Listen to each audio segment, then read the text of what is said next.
All right, y'all, we're back with episode 4. We had a lot of stuff happen over the last couple of days. We're recording right after the Cade Cunningham it was a Pistons versus Thunder. We're recording right after that game, so we got all the summer league action. Well, most of the summer league action out of the way. I think the Nuggets and Heat are playing right now, if I'm not wrong. I think is that right? Yeah, that's right. Yeah, the Heat and Lakers and Suns too. Lakers, Suns, that's what it is. That's what it is. And very, very fun set of games we've had. We're going to talk about it a little more later, but nobody's disappointed. We've seen great stuff from everybody. I personally think it was the best day one of NBA Summer League I've seen in a minute. So many highlights. I think like 2 dudes got straight up dunked on. And obviously, LiAngelo Ball showed out in his pro or his NBA debut. So that was all great to see. We're going to talk about it a little more for you guys. But do not forget, we got like 115 somewhere on their views on our last video. So if you're going to view the video, please subscribe, leave a comment, like the video. If you dislike the video, tell us why you disliked it and leave a comment. And same goes for Apple and Spotify. We're going to put the links up every single day on IG, Twitter, and Snapchat. So go download us on Apple Podcasts, download us on Spotify.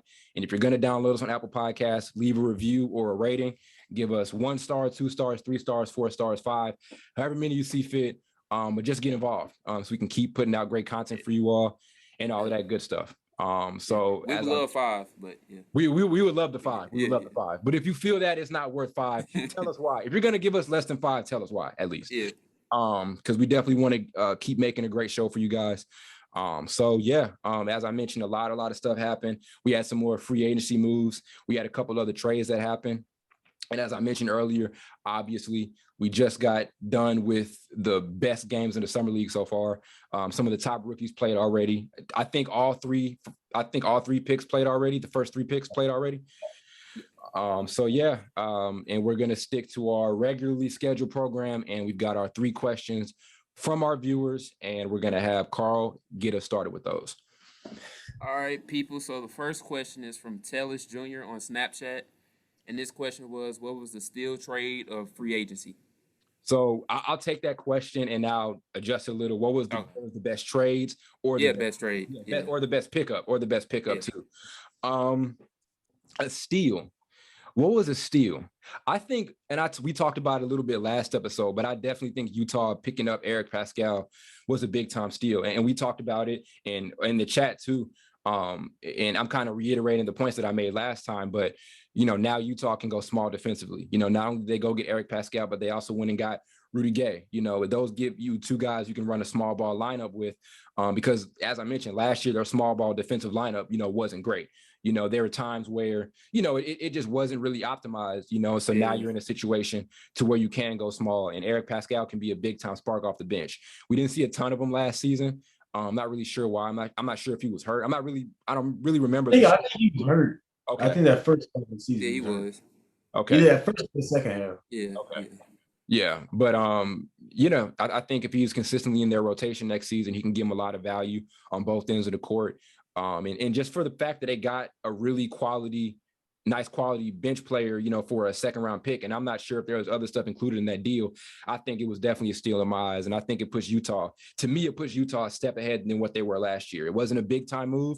Their biggest move was probably just re-signing Mike Conley to that larger deal. But, I think it helps a lot from a basketball standpoint. So that's what I got as far as the biggest steal of free agency so far. Yeah, he's a hell of a 3-and-D player. I don't think people really realize that. Yeah. Like, you can kick it out to him. He'll knock down an open 3 with no problem. Mm-hmm. He's big. He's kind of big enough. Like, he's not the tallest dude, obviously, but he's kind of big enough as far as weight wise to stay in his position, everything, and hold it down. But yeah, I probably think it's hard to think. I think he was probably the steal, because I'm thinking there was a lot of signing trades. Mm-hmm. More than actual trades, regular trades. So I'm trying to think if I can even think of trades for real. I don't know if you all can, but that's probably. I don't know. I was really thinking of free agent signings. Really, a lot of trades. Yeah. But I know one free agent. I said it. I think I said it last episode of the episode. Malik Monk. Malik Monk. The Lakers get Malik Monk for the minimum. Mm-hmm. He shot 40% from 3 last season. He's young, athletic, very athletic, a lob threat. anytime you enter half court. So I think that's a crazy look. That's crazy low key signing, and not a lot of people is talking about. Mm-hmm. And definitely too, and we talked about this a lot last time too, taking that pay cut. He could have went to so many other teams and taken more money, so and we saw it too with Kendrick Nunn, taking less money to get on a legit championship contender. And I'm kind of once again reiterating the points that I made last time, but to see if he's going to be in the rotation in the playoffs is going to be interesting because they have a lot of pieces. And who says they're done signing guys, right? There could be some other moves they're going to go out there and make. So Malik Monk was definitely a big time pickup, especially for the money that he got. And, as we talked about with the Lakers, pretty much our first couple of episodes, we know last season their issue was they didn't have much offense outside of AD and LeBron. Now having Malik Monk and having Kendrick Nunn, and having guys like that gives you a bunch of, extra, offensive options. So, yeah, Malik Monk was definitely a super, super underrated signing, especially for the money they got him for. Yeah, I remember him coming out of like college of Kentucky or whatever. I remember they used to like compare him to J.R. Smith. I don't know if you all see it, but I kind of see a comparison as far as his running gun, volume shooter, athletic. Prime get you a bucket. Yeah. Can get you a bucket. Yeah, not the one now.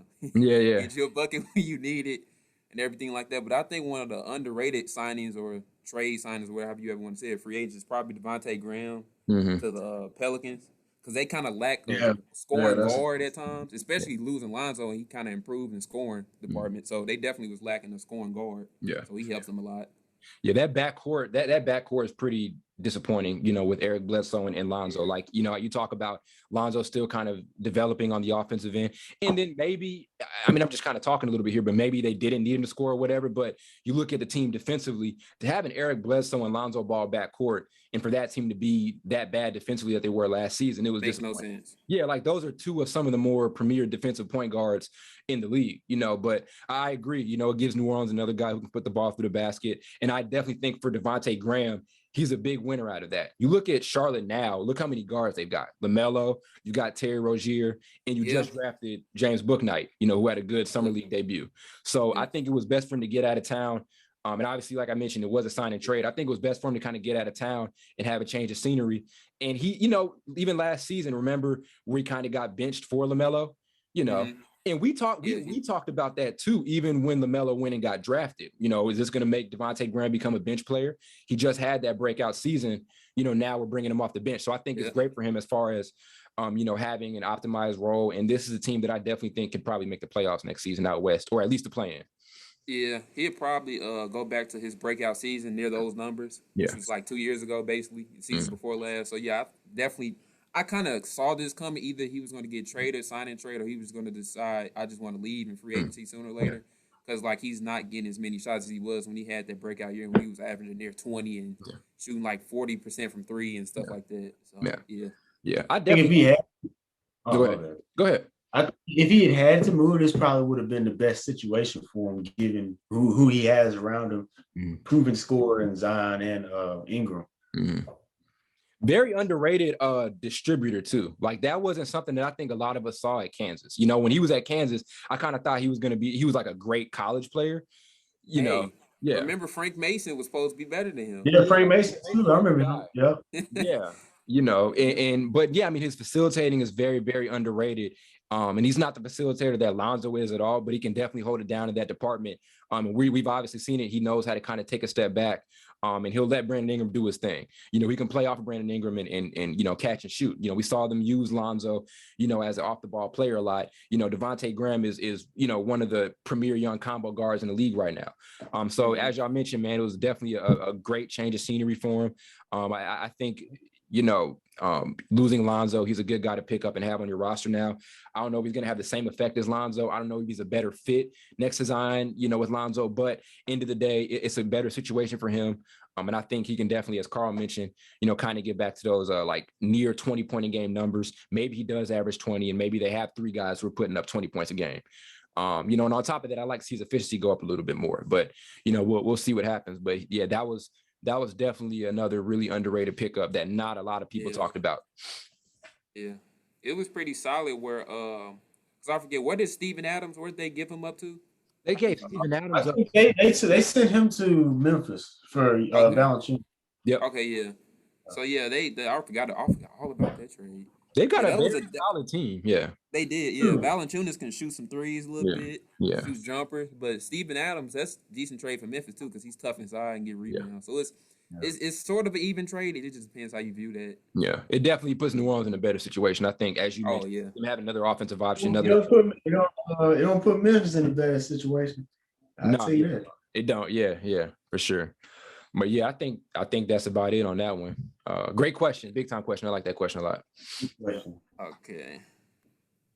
All right. So the next question from Airstill on Snapchat is basically, who do you think are the contenders and pretenders of, like, the people that you're going to assume that's going to make the playoffs? So, like, for example, do you think the Knicks are going to be contenders or pretenders? I think they're I think they're going to be pretenders, but you can. Yeah, didn't he ask specifically about He basically in parentheses he asked, are the Knicks going to be contenders or pretenders? But he said, please say they're going to be contenders to make them happy. But I'm sorry, I don't think they. Yeah, I mean, I think they're a better team. I think they got better at what they needed to get better. They just a player away from being contenders. Like, if they somehow can, like, trade for Dame, that would make them. But they not. But that would make them. I don't know if they just play away. Yeah, a whole lot away. Yeah, but I mean, and it's not even that they're a bad team. It's just look at the rest of the East, right? You've got Milwaukee coming off a championship. You've got Miami that has this better roster. Toronto's not a team to sleep on. A lot of things about Toronto last season. I think I was watching the game today with, like, who Toronto playing in the summer league today? Who they played? The Knicks. They played the Knicks. Knicks, yeah. Oh yeah, damn. Yeah. They played the Knicks, and then I remember the commentator making a point that Toronto wasn't at home. They weren't in Toronto. They didn't touch Toronto the whole season. Yeah, that's true. That's very true. So now you have a roster, and obviously there's no Kyle Lowry, but you think about the young talent they have, right? Scotty Barnes, Malachi Flynn, who was lights out today, who we're going to talk about a little bit more. Hooping. Killing. OG Anunoby, Pascal Siakam. Now also you get which I think is another underrated pickup in the Kyle Lowry trade. Damn it, why am I forgetting his name right now? Precious Achiuwa, so and that gives them a little bit more size. So, Toronto's another team you have to think about. Who are some other East teams? Philly. I mean, we know they didn't make the moves they needed to yet, but they're still going to be a pretty elite team next year. I'm missing somebody else. Who else? The Nets, if I didn't talk about Atlanta. You say did you say Boston? Boston too, even though they didn't really Pacers. It's a lot of Hey, I say the Hornets before the Pacers. Yeah, that's true. Because you think about the Hornets too. Look at the improvements they made on the size front, and we talked about that. What if they end up going out and getting Lauri Markkanen? Now you're looking at a front court with, like, PJ Washington, and Lauri Markkanen as your two starting bigs, and off the bench is Kai Jones, where they didn't really have any depth at the big man position last year. So yeah, I mean, I don't think the Knicks are a contender, but I think when it comes down to it, like, who are the teams in the East right now? We'll start with the East. Who are the teams in the East right now that y'all think are, like, legitimate championship contenders? And I think it's pretty easy to answer. Well, maybe. Yeah. Brooklyn and Milwaukee. The first two are easy. Yeah, Brooklyn and Milwaukee. And Miami, I guess. Yeah. Yeah, and Miami, that third team. Yeah. The 76ers, I'm done with them. Yeah. Until they prove something to me, I'm done. I'm not picking them no more for nothing. They'd have to get, like, they'd have to get that bucket getter. And I just don't think that's going to happen. I remember saying for the whole season, they go beat the Nets. They couldn't even get past the Hawks. Not saying the Hawks, obviously the Hawks were good, but they were supposed to beat them. Yeah, that's true. Yeah, so I think, what about out West now? Like, I think obviously our first answer is the Lakers. Then are we still going? We obviously still have to run with Phoenix. Then you have to talk about we still going with Phoenix. I go Phoenix, Clippers. Kawhi's gonna be out most of the season. Oh yeah, I forgot. Yeah. So they still prove to be a good team without them. Yeah. You got the Lakers, the Suns, Nuggets, Jazz, Warriors. But how many of those are the Nuggets are a contender? I'd say because you got Jamal Murray and PJ. He's coming into his own. You got Jokic is always there. I'd say yes. Your question is, when does Murray come? I think that's a big question to ask because he did. Supposed to come back. He's not. Will he be back like that first? Nah, because it's ACL. No, I doubt it because he got hurt near the end of the season, so he probably won't be back near the end of the season or playoff. Right. Well, take them out then. So I think I'll stay with Golden State, Utah, Phoenix, and the Lakers. Yeah, yeah. That's my four. Yeah, definitely. I like the Utah respect because as we just talked about them, I definitely think Utah is still in the mix as like a legit Western Yeah, Conference. Well, yes. Yeah. So yeah, I think that's who we got for that one. There are a lot of teams who I think can make for competitive series too. Like I definitely think New York, if they let's say they face like let's say New York faces Milwaukee in like a series, I think they can take them 6 or 7. Like it's going to be competitive. They're not a pushover team at all. But when we talk about contenders, we talk about teams we'll legitimately put our money on, to probably go out there, to the finals and probably win a championship. That's what a contender is, so. I'll say this though, it's definitely good to see like the Knicks good again, the Lakers good again, and the Celtics all. Yeah. That's good for the NBA. Yeah. Because normally I feel like either one of them or both of them suck, and we don't Yeah. get that luxury. Yeah. Yeah. But it's just been the Knicks for the past almost 10 years. So Yeah. 8 to 10 years. No, Basically ever since Melo left. yeah.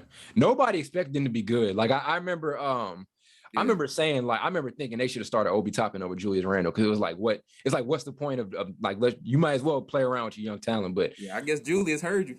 yeah, he probably did because yeah. So I think those are who we got for that one.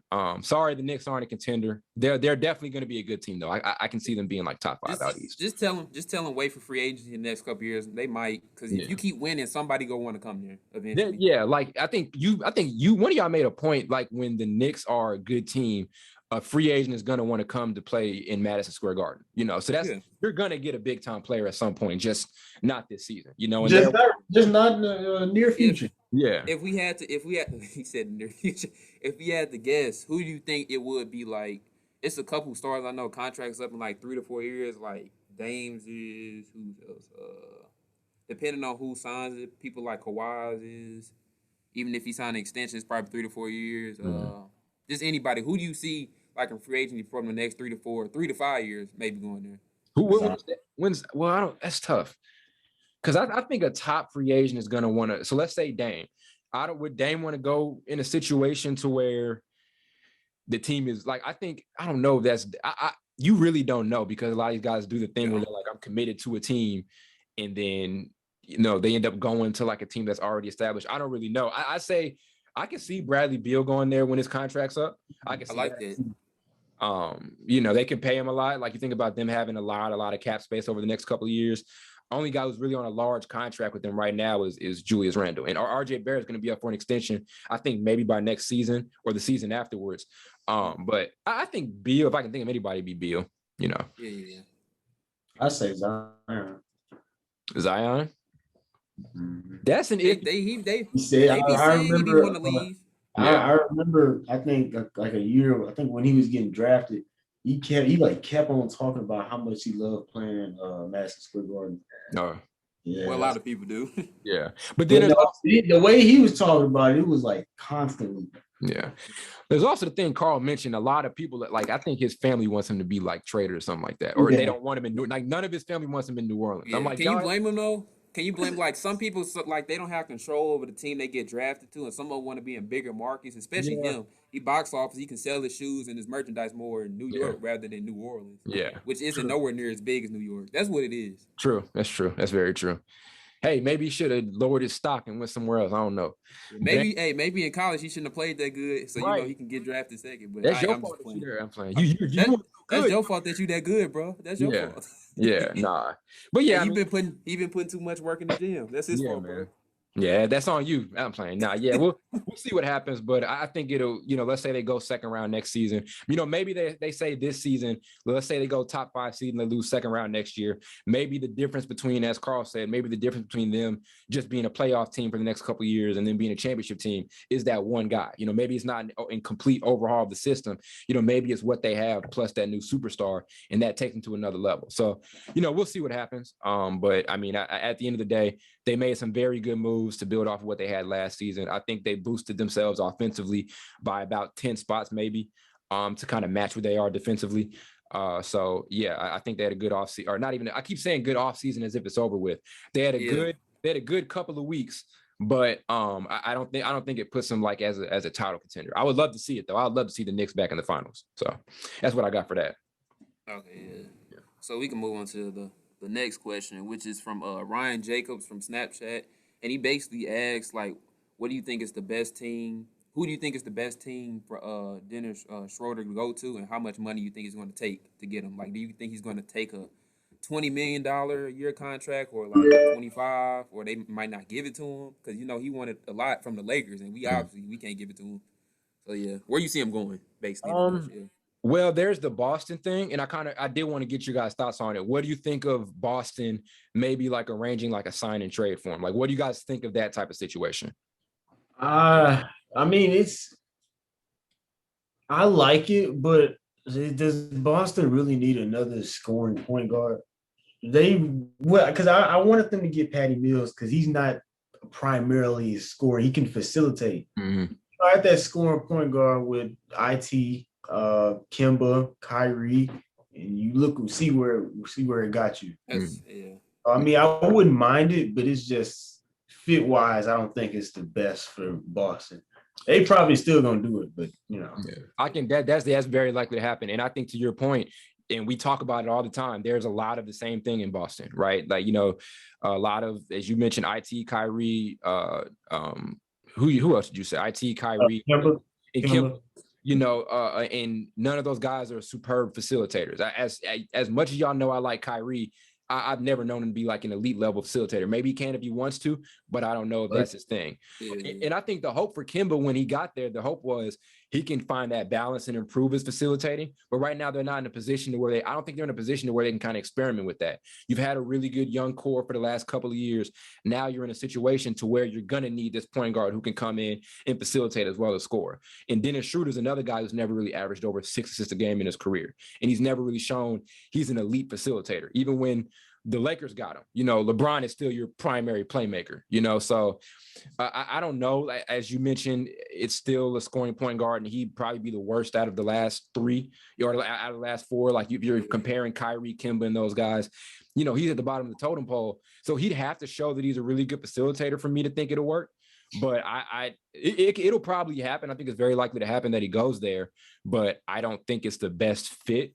I think a better fit, I mean, where do you guys think would be a good place for him to get? And keep in mind, like contract situations, really not even that, because you can sign and trade somebody, but where do you all think, who should aim for a guy like Dennis Schroeder?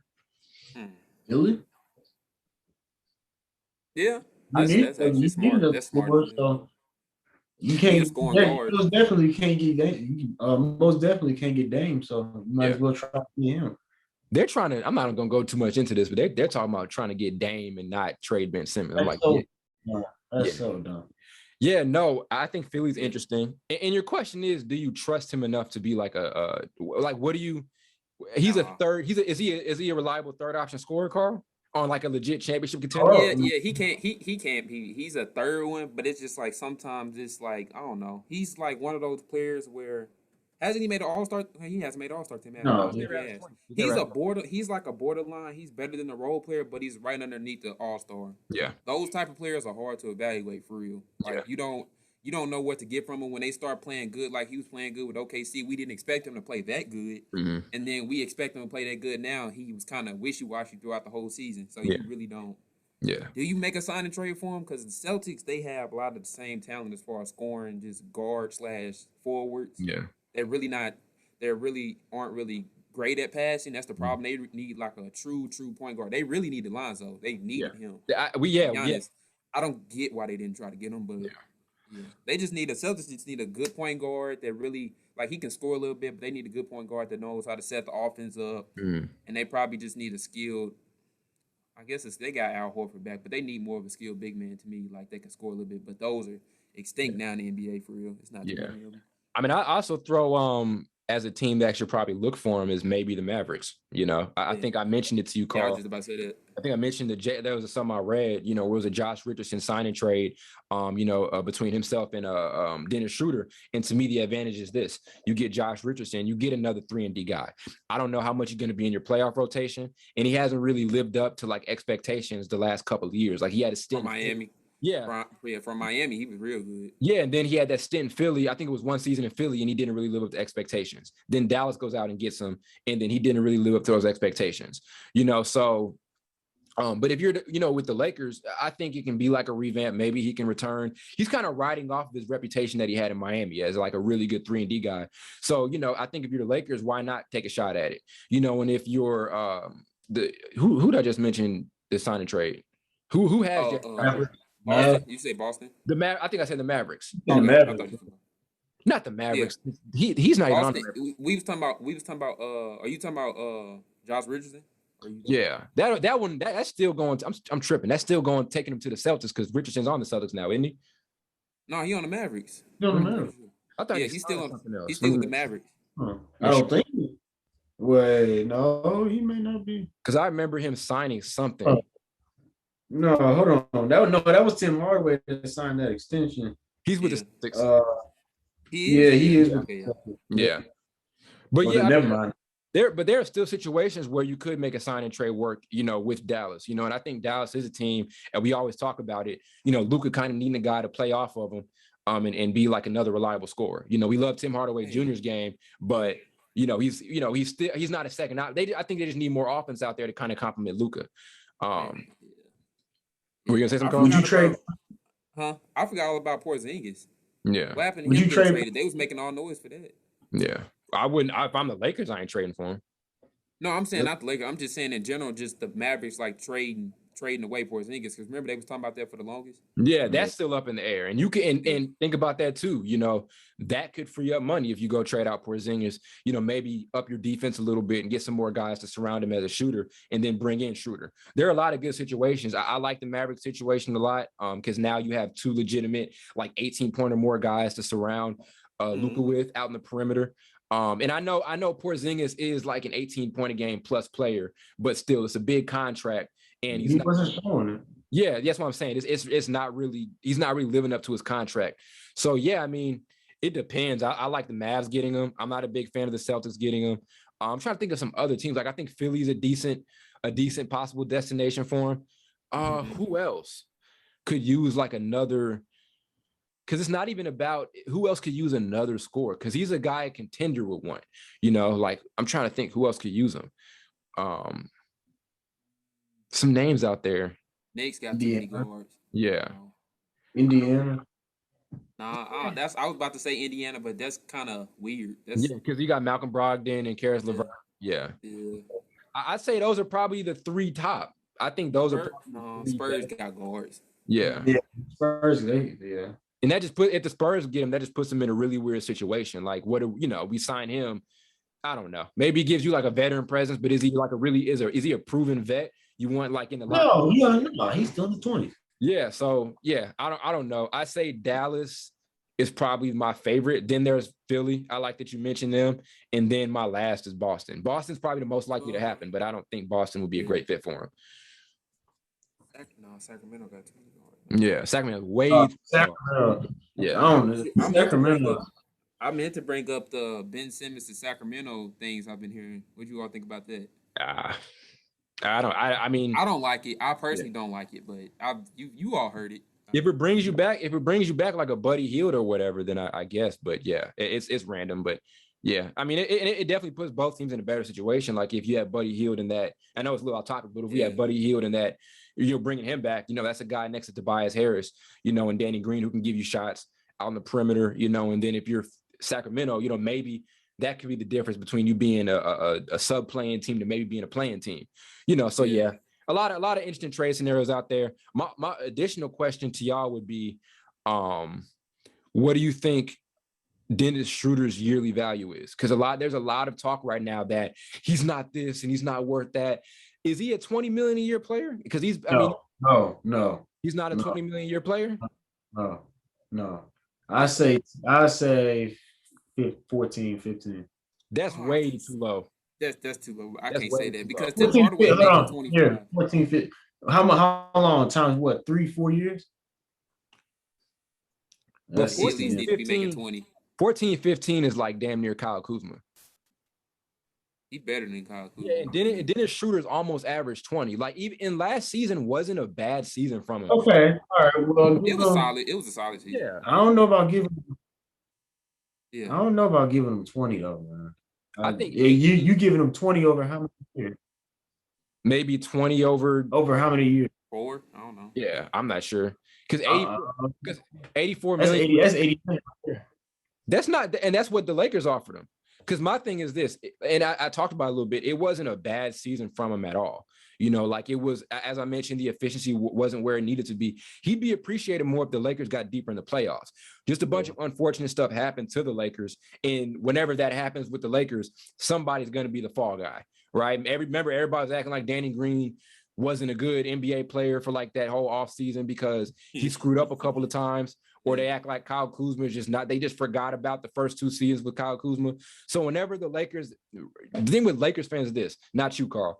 Things with Lakers fans is this. Whenever they reach like a tough point, somebody's going to be the fall guy. So right now, when Dennis Schroeder's walking around asking for 20 mil, when I think he's worth 20 mil, given that he's a legit 18 to 20 point a game guy. You know, but they act like, oh, he's not anywhere. Someone said he's asked for 84 mil. I think some guy said I'm looking for 84 mil too. Like it's like, is he? Yeah. So it's just. Wasn't you over there making fun of Kuzma this whole season? Yeah, I did. He owns up to it. Yeah, I still will. Yeah. I'm completely off his. No. Yeah. Well, I gotta put Carl with that group of. I just want to see what people gonna say if this year. I'm not saying he's not gonna have a good season. I'm just saying if this year and if he averages 12 points, what people gonna say about Kuzma. I'm just want to know. I'm not saying he is. I'm just saying if he does, what people gonna say then. There's no excuses after this one. Yeah. I'm just saying. Yeah, my thing is this: when you look at guys making around that amount, that 20 million a year amount, you know, just look at dudes who are, and then you look at Dennis Schroeder. Because that means Dennis Schroeder will be paid a couple more million than Tim Hardaway Jr. Tim Hardaway Jr. is like 18 mil right now. Yeah. You know, they're around the same range, but people act like 20 mil or 21 mil is crazy for Dennis Schroeder. When to me, that's ridiculous. Yeah. 20 mil now is like the mid that like a lot of that like even role players are making almost 15 million. Exactly. He's literally in that range, as you mentioned, of like a guy who's not an all-star and he's not a role player. And as you mentioned, there are role players making almost that much money. He's just in that range of being, you know, like he can go have an all-star season next year and it won't surprise anybody. It shouldn't surprise anybody because he's kind of been flirting with it a little bit. But he almost won 6th man of the year with the Thunder. You know, just a couple of years ago when he was up there with Chris Paul. 6 man really could have been a starter easily, but that's exactly. But they had a bunch of guards, you know. Yeah, so I mean, you already had Chris Paul, Shake. Yeah, but still, he almost won 6 man. So I when people maybe don't pay him, and maybe maybe he's not that, but when my thing is this, it's when people act like he's crazy for asking for that much. You know, he's pushing the amount up.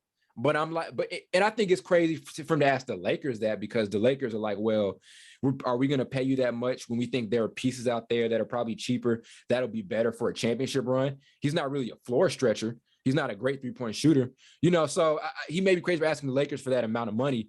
But I definitely don't think it's crazy that he's around that 18 to 20 million range. I think he's being paid 18 right now.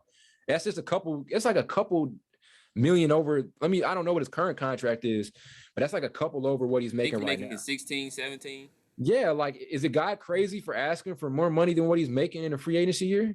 So he's a way above average player. So I don't. Yeah, he's definitely an above average player. So I just know we ain't giving it to him. Yeah, like he deserves it. The Lakers shouldn't pay him that much, you know. So, yeah, man. I think he's making 17. He's making 17.5. Yeah. Okay, yeah, that's just a couple. That seems like he's asking for money over what he's. Oh, never mind. No, he's not. He's making 15.5. Oh. He's making 15. Yeah. Okay, so it's still the 20 million ain't crazy. Still, 5 million more. Ain't nothing. I'll give him 18. Call it there. I think give him 20, bro. Fair. I think 18 is fair. I think 18 is fair, but 20 mil is not crazy at all. People act like his 20 mil is crazy. Now, also I think the 120 mil is what's getting people. He's asking for like 120 over, what is it, 5 years? That's like crazy. That's like 24, I think, right now.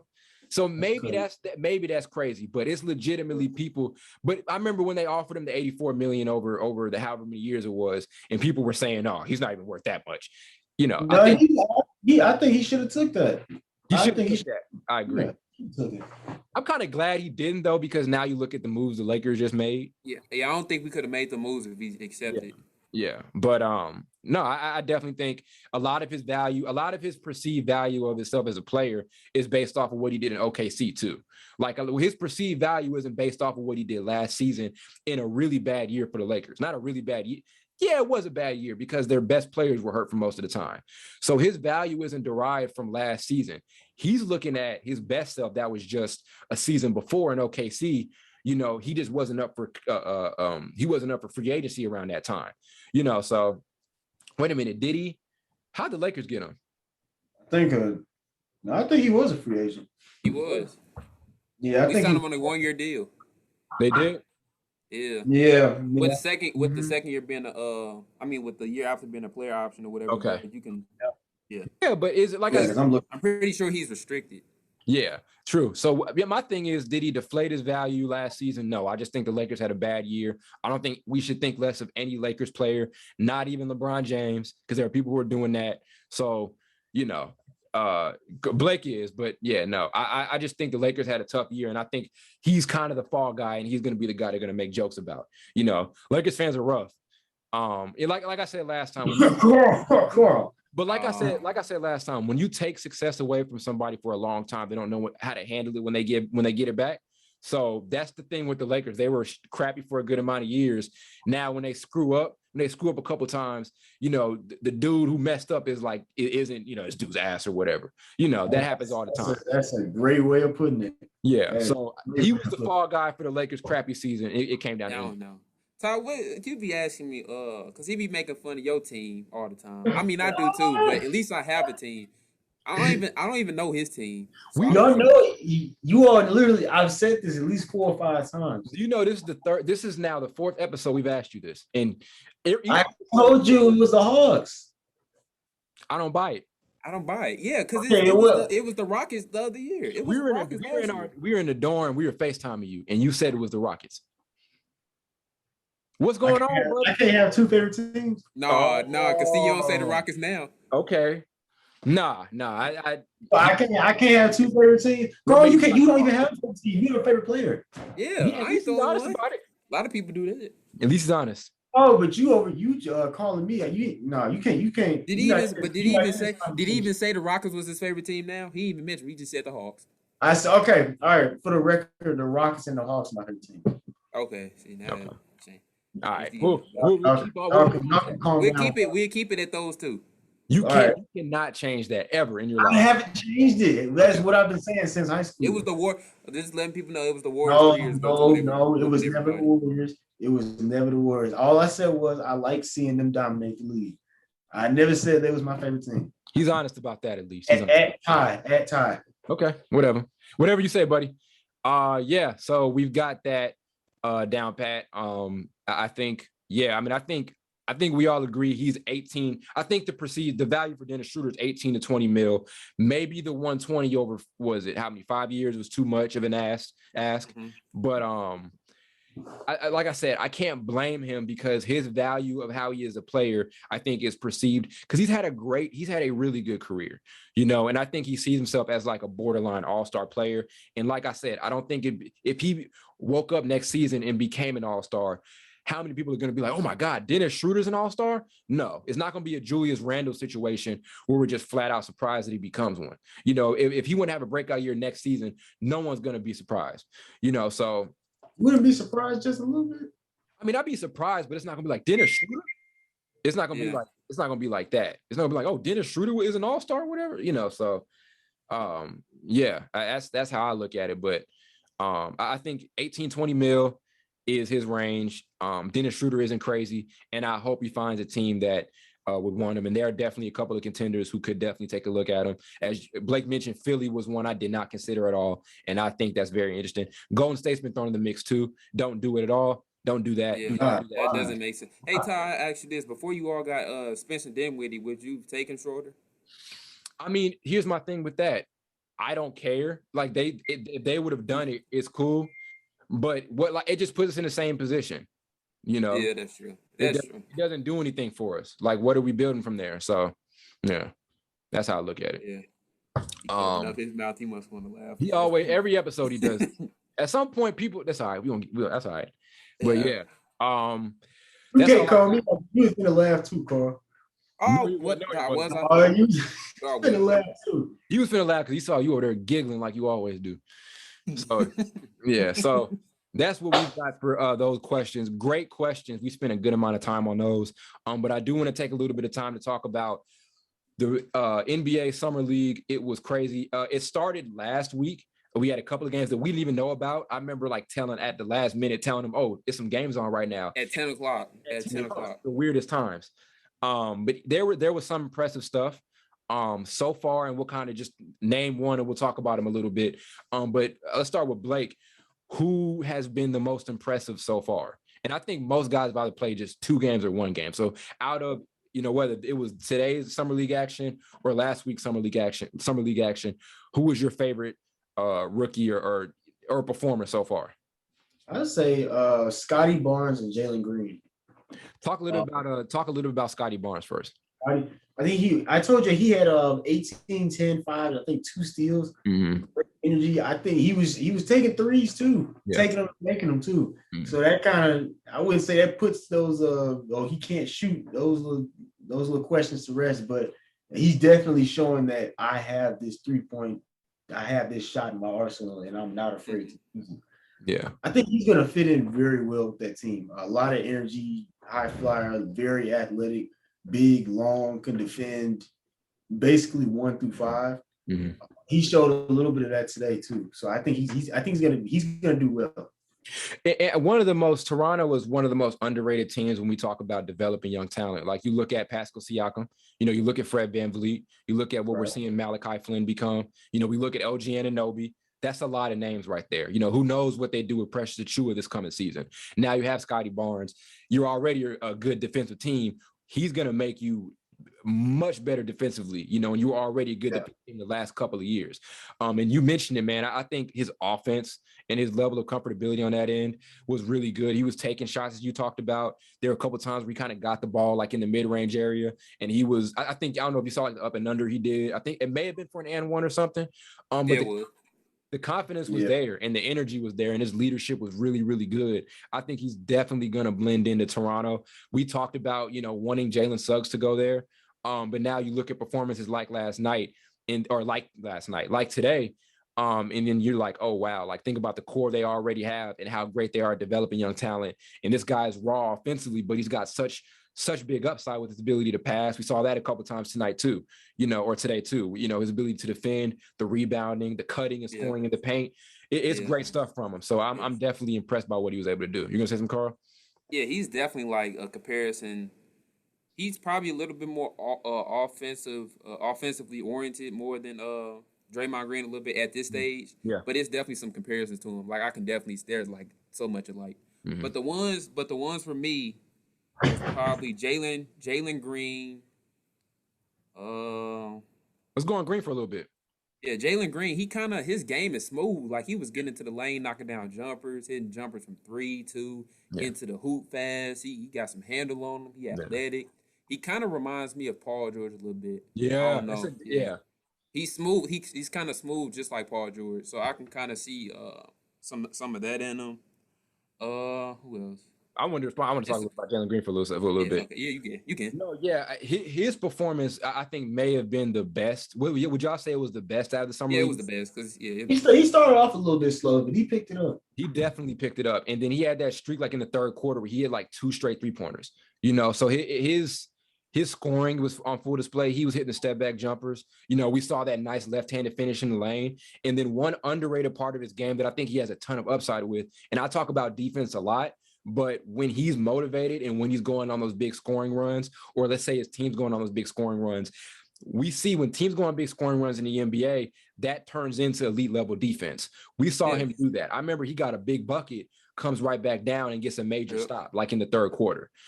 So I think his energy is really good. He's got the body to be like an elite defensive player and a great two-way guy. He's lanky.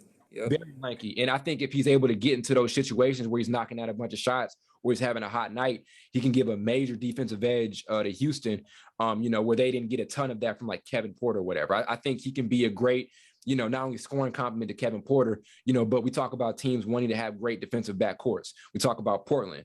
They don't have a great defensive backcourt. That's kind of what's been one of their issues like the last couple of seasons. Now you're in a situation to where you have Jalen Green, let's say Kevin Porter's having a hot night and the team gets going off of that, that energy transfers, and then he's able to come back and turn that into a big time stop, which ignites a lot of other stuff for you. So he was definitely the craziest performance of the night and the best so far of the summer league. I love the Paul George comparison. What are y'all thoughts? I sent it to y'all. What are y'all thoughts on Kendrick Perkins' Allen Iverson comparison? I can kind of understand it, but it's like it makes. I turned it off halfway. Yeah, it makes no sense. There are two. Well, first of all, Allen Iverson is 5'11". Yeah, that's what I say. That's what separates. That's what makes him Allen Iverson. I don't know where that came from. It's kind of confusing. Yeah, good old Kendrick Perkins. I just wanted to ask y'all about it. Good old Kendrick. What other rookies, or not even rookies, but just guys in general who also impressed you too? Kai Jones, he didn't have like the best game or nothing, but Kai Jones had some great highlight plays, dunking on the manimal of Kenneth Faried. I didn't even know he could still play. I keep forgetting that people that were pros for a long time can still play in the summer league. I thought it was like young players, but James Bouknight had a good game. He had 19 points, a couple blocks. And to your point about the older guys, so let's talk about James Bouknight's game. James Bouknight had a really good debut playing a team full. Like, these aren't just NBA guys who didn't get any clock. They're grown men. Emmanuel Mudiay used to get clock for Utah. Kenneth Faried was remember when he was in Houston, and even when he was in Denver, he was consistently in their playoff rotation.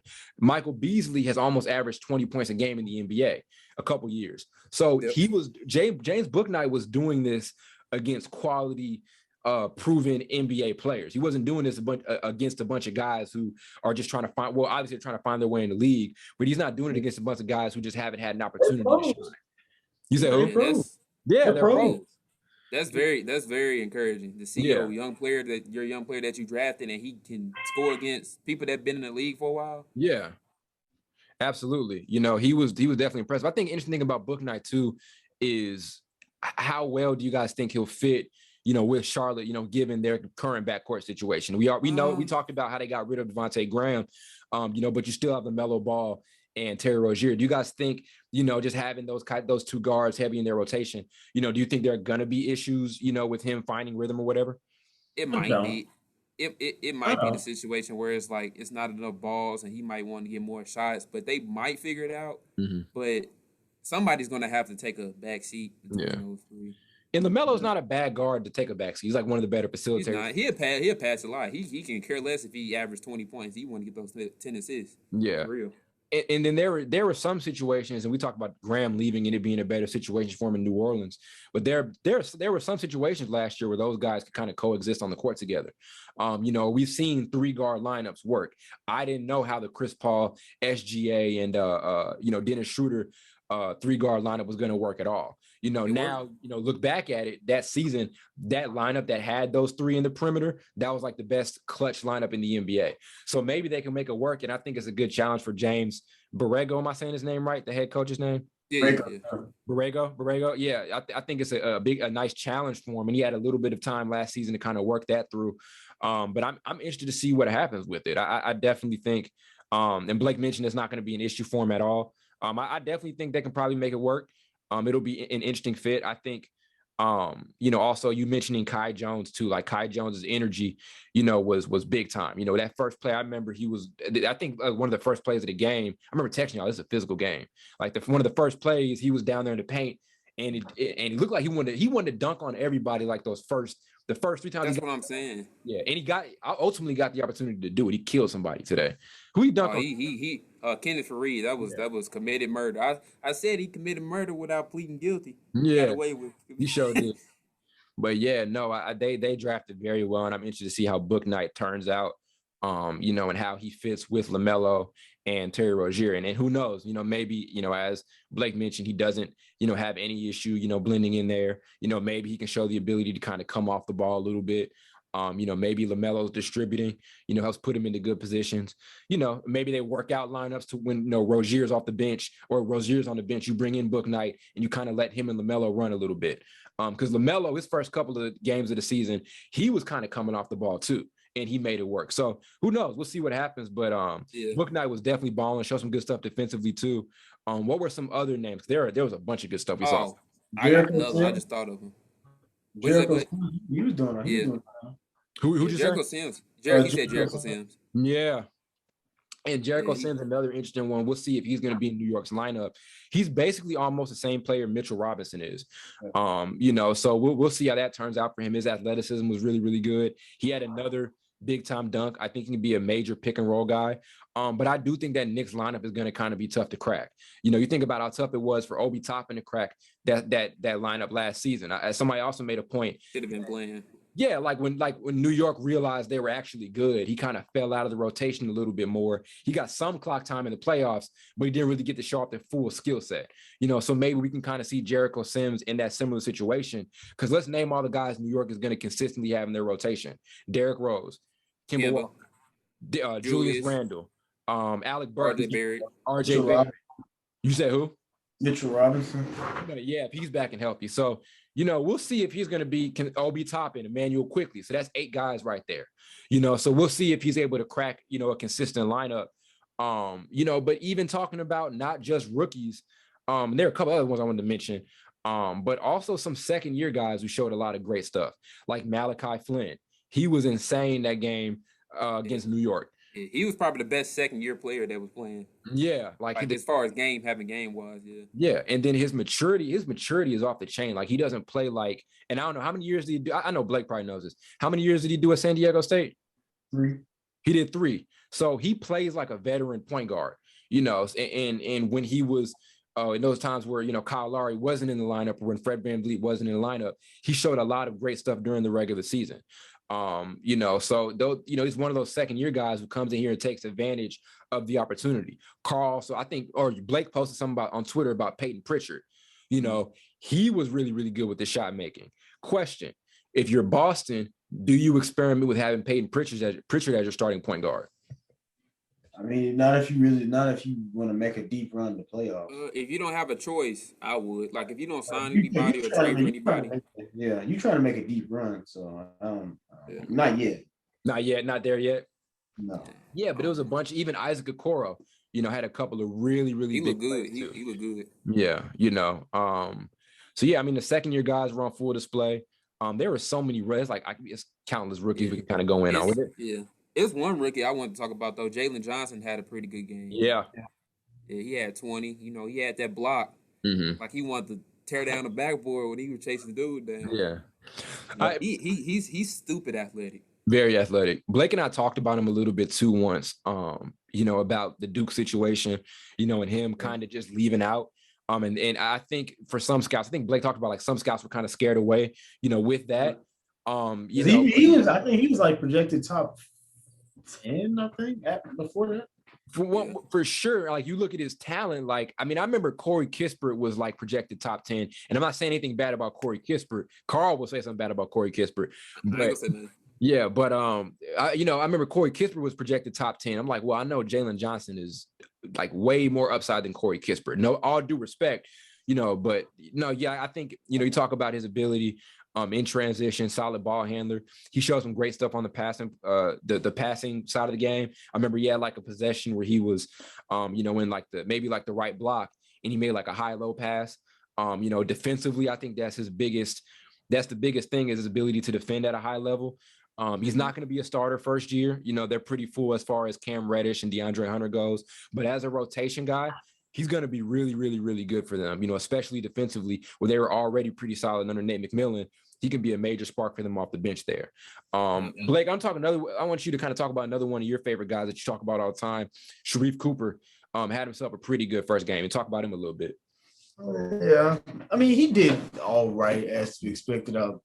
If he wants to continue to cut down on the turn, I think he had like 6 turnovers. Mm-hmm. But I like it. I've always liked this game since Auburn. I've always said he was a true legit point guard. You kind of got a small sample size of that today. Mm-hmm. I don't think he'll be on that starting lineup like come opening day. He'll probably spend some time in G League. Mm-hmm. There's nothing wrong with that. Nothing wrong with that. that. That's good. Hone those skills a little bit. But I think coming behind Trey Young, he gets that shot together. He'll be a good off the bench point guard moving forward. For sure. For sure. And you know, too, like even the first game, I remember watching the beginning of it. He did look a little out of place. You know, you have room to make mistakes in the summer league for sure. You know, so and once he got it going, He had a lot of really good passes, a lot of really good takes to the basket. I'm definitely excited to see, you know, how Atlanta decides to use him, you know, how consistently he's going to be in that rotation. I'm not sure who's their backup point guard right now. So maybe, you know, he gets a sufficient amount of playing time to show some growth. Who would their backup PG? I think it was last year. It was I think during the playoffs it was Lou Will. Lou Will, yeah. So are there lineups? They re-signed him. So well, I mean, a spot may open up. Yeah, because I know now they have Skylar Mays and Mays. Yeah. Yeah, so you never know. Yeah, you never know. And as you mentioned, being a true point guard, that never goes anywhere. You know, his maturity is going to continue to get, not even maturity, because it wasn't a maturity issue.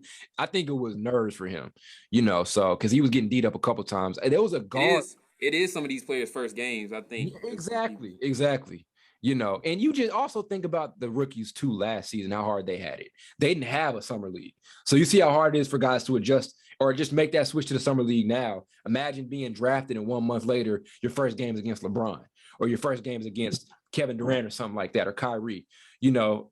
So yeah, no, I like what Sharif Cooper showed, you know, kind of came onto the college scene a little bit later, you know, given that, you know, I think wasn't there issues with NCAA at first? Yeah, it was like, I think it was eligibility, but it was stupid. Yeah, it was stupid. You know, didn't have a super large sample size in college, you know, but I think he could bring a lot of value to Atlanta if they decide to consistently use him in that rotation. I also wanted to kind of talk a little bit about, because it was weird, it's just a weird fit to me. But Davion Mitchell, you know, he had a really good first couple of games with Sacramento, you know, showed off the jump shot, the facilitating, the ability to get to the rim. I was definitely confused at why they went to go get another point guard. You know, you went out and got Tyrese Halliburton, who had a great rookie season and ended up being top 3. Yeah. You just pointed out, because I forgot about him. You have De'Aaron Fox. You have 3 guards that really are scorers in a way. Yeah. So it might work, but I don't know. Prove me wrong, I guess. And maybe we're in the era of the 3-point guard lineup. And I think, and to kind of their credit, 100%. And to their credit, it's with Sacramento, I think you could run some lineups with those 3 guys out there. You know, Fox isn't the best shooter, but Tyrese Halliburton is a great shooter. You know, I think he's more known for his ability to play make. I bet that's what people were raving about, but he can knock down shots off the catch. He got a weird looking jumper, but it goes in. And he showed off the very weird. Very strange looking jumper. But he showed off the ability to play off of De'Aaron Fox and put him down. You look at Davion Mitchell and his situation in Baylor. Jared Butler is listed as a point guard at times. So there were times where he was kind of playing off of Jared Butler, you know, so maybe he can make that work also in Sacramento. So it was a weird pickup. I think there are better situations for him, but he had a really, really good debut. I mentioned he showed off the ability to get to the basket and finish. He showed off the facilitating. He showed off some great stuff defensively and some good maturity. So I definitely think he's going to have a lot of value, bring a ton of value to the Kings when it comes down to next season. So he's another rookie that had a very, very impressive first year. To kind of close it out a little bit, because we're almost kind of getting to the end of the episode, let's talk a little bit about Cade's debut. That was good. Yeah, let's talk a little about that, because he is the number 1 overall pick. Let's talk a little about what he was able to do. Yeah, I think for the first game, I think it was pretty solid. I know he didn't go crazy with the stat line and everything, but he got good looks. They just didn't fall because he started off pretty hot. Yeah, he just cooled down. So I think he'll be all right. First game, you know, he showed some good passing highlights too in the pick and roll. He was dropping it off, give and go. So yeah, I think he'll be all right though. His first game. I think. And we talked about this too. People don't realize the Pistons lineup right now in the summer league is pretty much going to be their lineup next season. Like you're talking about, that backcourt is going to be the backcourt this year, like Killian Hayes and Cade Cunningham. And there are a couple of points I want to make about Detroit. That's going to be an interesting thing to see. I think we talked about it a lot with them getting Cade Cunningham. and him being able to kind of be interchangeable and play off of Killian Hayes' playmaking. You know, and he showed today with the ability to kind of come off the catch and knock down jumpers and still have those times where he can facilitate. So yeah, I mean, he played. I think he played well. As Carl mentioned, he kind of cooled off a little bit, especially in the second half. Another guy, and we talked about second-year guys with Detroit, was Sadiq Bey. You know, and I mean, we knew he was all rookie first team last year, right? We kind of know him as just a 3-and-D dude. But what was he doing today that was a lot different? The shot creating was a lot different this year or tonight, you know, coming off the dribble, knocking down step back jumpers, getting to the rim. So, you know, it was a lot of great stuff, even from Saban Lee. I think Blake said I looked like him a couple days ago or something like that. Yes, I did. Yeah. So yeah, they showed a lot of promise, and you know, this is going to be a major, like most teams don't have this advantage where your young guys get a ton of time playing together. Like they're literally going to have 5 games together. You know, this is going to be pretty much outside of like Isaiah Stewart's probably the only Isaiah Stewart and Jeremy Grant are the only 2 like big Pistons that aren't really playing right now in the summer league. So these guys are going to have a lot of court time together, and it's going to pay off dividends for them, you know, once the regular season gets started. What do you guys think the upside is for Detroit this season? Like, do you guys think they can put themselves into a position to where they're maybe a playing team in the East, or are they still going to kind of be? No, I think you take this season. I think this will be a development season for Cade, Sadiq. I think Sadiq's going to take a night. He's going to take a big leap this season. Yeah. But I think you use this and maybe next season as a development. And then after that, you evaluate what you got and see where you go from there. Yeah. I can see this team because the bottom of the East is interchangeable every single year. So I can see this team like getting better and better, maybe making the playoffs like 3 years from now. I can see it. 3 to 4, they might slide in the 8th seed or something 3 or 4 years from now, just developing, like Blake said, just getting used to playing with each other, because it takes a while for a young team to get used to playing with each other. Because you see it took Golden State a few years before they became the team they came. Right. Now the Hawks look like they're a younger kind of Golden State team with all the talent. Yeah. Being so bad for so many years, drafting good. So I think they'd be good in 3 to 4 years. They'd be a good team. Okay. Yeah. I think I may be the only dude who could see them maybe. You think they're gonna play in? Maybe slipping. I may be overhyping them a little bit too much. It's the Cade effect. It probably is the Cade effect. So we'll see what happens. Y'all see the JJ Redick podcast where JJ Redick was like, "You're not." Yeah, he said it was gonna make the playoffs. Oh, you sure did. You know what? I'm because he said that I'm gonna be on with the Cade effect. I'm slip him in there. We'll see what happens. Yeah, for sure. And we'll see what happens. You know, as we mentioned, you know, Detroit is drafted. Like, we didn't even notice how well they drafted until like this season, because we kind of look back at it like, damn. Yeah, Luka Garza showed some pretty good stuff today too. Yeah. So we kind of looked back at it with Detroit and like, damn, they did draft pretty solidly. They went out and got Isaiah Stewart, who had a really solid rookie season. You know, Killian Hayes is still in development. Didn't have an amazing night tonight, but we'll still see what he brings to the table. You know, Sadiq Bey was obviously one of the more talked about, you know, underrated. You know, there's always that hyped up underrated guy in the class. Like this year was Moses Moody. You know, the last year it was like Sadiq Bey. You know, or like Saban Lee or whatever, or Moody. What did Kendrick call him? Don't let Kendrick Perkins say his name. Moody Moses, something like that. He said Moody Moses. He studied like 6 times. Something stupid. But yeah, they drafted very well these last couple of years, and I think they've definitely set themselves up. And as we mentioned, first game. I hope there aren't any overreactions right now on Twitter or the social media world. This is good. This is one of those moments. Probably is. This is one of those moments where we separate the casuals from the actual NBA fans. So, you know, we'll see what happens. There are distinct moments where you can separate those people, and you can always see who the casuals are by how they evaluate rookies. You can always see them. You sitting there, this dude is gonna be a bust after 2 games. I remember I was a victim, you know. I mean, not a victim, but I was probably a casual back in the day when Zion was playing his first game. The first 3 quarters was terrible. I was like, man, he overhyped it. I remember because he started hitting them threes. I had this dumb look on my face. That had to be one of the funniest. If we would have recorded that, were we on FaceTime with you, Blake, when that happened? Yeah. We would have recorded that and had that video. That was because we were clowning Zion that game. We were talking about he was running. We were talking about everything. Then he hit like 4 straight threes. Carl looked. I looked at him. Oh my God, that was funny. That was hilarious. But yeah, great summer league action. I really can't wait to see what else we've got in store. It's going to be very competitive. A lot of these games were very, very competitive. Shout out to LiAngelo Ball, who straight up hooped today. Yep. Honorable mention. Honorable mention. He had a great game and hit some important buckets. It wasn't like he was coming in garbage time.